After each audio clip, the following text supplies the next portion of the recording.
Arthrofibrosis, Prognosis. This video gives information about prognosis of arthrofibrosis following knee replacement. The factors affecting the prognosis of arthrofibrosis following different treatment approaches have not been clearly defined in the literature. Exactly when the scar tissue matures is variable and is a topic of debate. Fibrous tissue progressively matures and becomes resistant to more conservative treatment approaches with time. The severity and duration of the scar tissue and the presence of new bone within the soft tissue may affect the prognosis following treatment.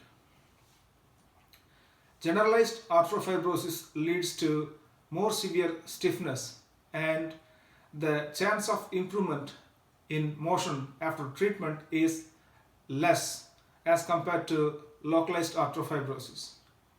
Sometimes arthrofibrosis may recur or even deteriorate after any type of treatment.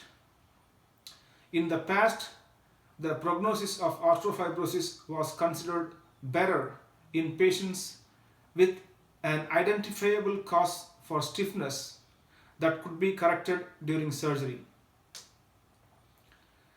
The prognosis was considered less favorable in patients without an identifiable cause of stiffness, but more recent articles indicate equally good results with revision knee replacement for arthrofibrosis in patients with and patients without an identifiable cause of stiffness.